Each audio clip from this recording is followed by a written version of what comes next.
Petit Pierre s'était soulevé et regardait autour de lui d'un air pensif. « Hein, il n'en fait jamais d'autre quand il entend manger celui-là, » dit Germain.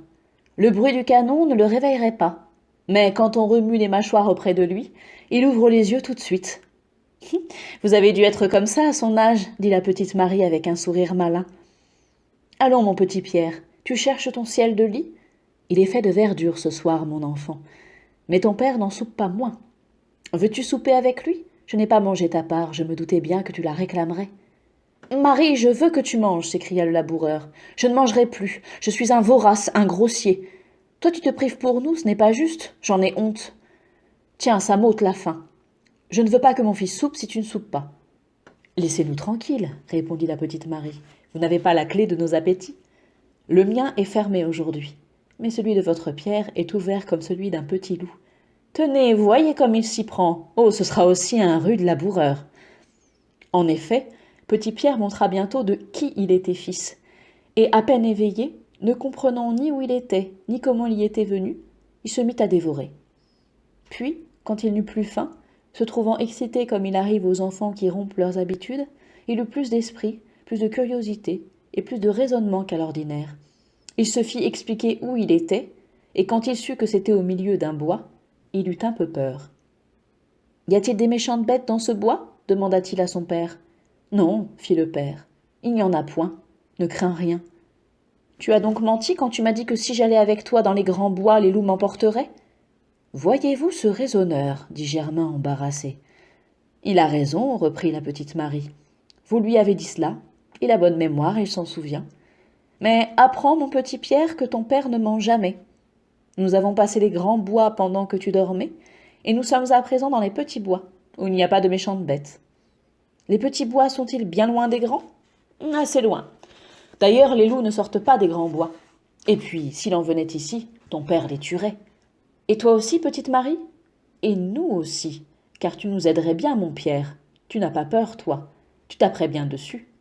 Oui, oui, dit l'enfant enorgueilli, en prenant une pose héroïque. Nous les tuerions. Il n'y a personne comme toi pour parler aux enfants, dit Germain à la petite Marie, et pour leur faire entendre raison. Il est vrai qu'il n'y a pas longtemps que tu étais toi-même un petit enfant, et tu te souviens ce que te disait ta mère ? Je crois bien que plus on est jeune, mieux on s'entend avec ceux qui le sont. J'ai grand peur qu'une femme de 30 ans, qui ne sait pas encore ce que c'est que d'être mère, n'apprenne avec peine à babiller et à raisonner avec des marmots. Pourquoi donc pas, Germain ? Je ne sais pourquoi vous avez une mauvaise idée touchant cette femme. Vous en reviendrez ? Au diable la femme, dit Germain. Je voudrais en être revenu pour n'y plus retourner. Qu'ai-je besoin d'une femme que je ne connais pas ? Mon petit père, dit l'enfant, pourquoi donc est-ce que tu parles toujours de ta femme aujourd'hui puisqu'elle est morte ? Hélas, tu ne l'as donc pas oubliée, toi ? Ta pauvre chère mère ? Non, puisque je l'ai vue mettre dans une belle boîte de bois blanc et que ma grand-mère m'a conduit auprès pour l'embrasser et lui dire adieu. Elle était toute blanche et toute froide. Et tous les soirs, ma tante me fait prier le bon Dieu pour qu'elle aille se réchauffer avec lui dans le ciel. Crois-tu qu'elle y soit, à présent ? Je l'espère, mon enfant. Mais il faut toujours prier. Ça fait voir à ta mère que tu l'aimes. Je vas dire ma prière, reprit l'enfant. Je n'ai pas pensé à la dire ce soir. Mais je ne peux pas la dire tout seul. J'en oublie toujours un peu. Il faut que la petite Marie m'aide. Oui, mon Pierre, je vas t'aider, dit la jeune fille. Viens là te mettre à genoux sur moi.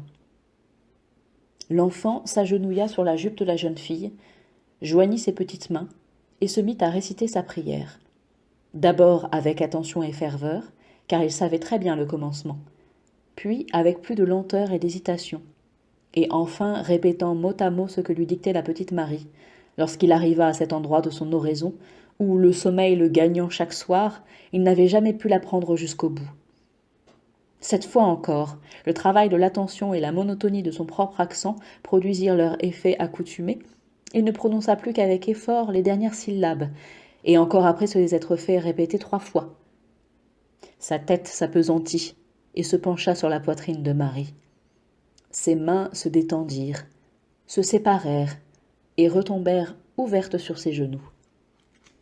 À la lueur du feu du bivouac, Germain regarda son petit ange assoupi sur le cœur de la jeune fille, qui, le soutenant dans ses bras et réchauffant ses cheveux blonds de sa pure haleine, s'était laissé aller aussi à une rêverie pieuse, et priait mentalement pour l'âme de Catherine.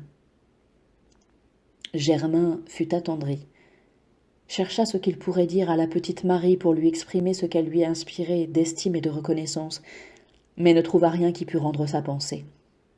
Il s'approcha d'elle pour embrasser son fils qu'elle tenait toujours pressé contre son sein, et il eut peine à détacher ses lèvres du front du petit Pierre. « Vous l'embrassez trop fort, lui dit Marie en repoussant doucement la tête du laboureur. Vous allez le réveiller. Laissez-moi le recoucher, puisque le voilà reparti pour les rêves du paradis. » L'enfant se laissa coucher, mais en s'étendant sur la peau de chèvre du bas, il demanda s'il était sur la grise.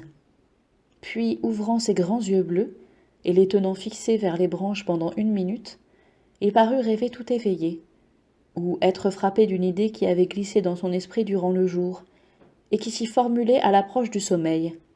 « Mon petit père, dit-il, si tu veux me donner une autre mère, je veux que ce soit la petite Marie. » Et sans attendre de réponse, il ferma les yeux et s'endormit.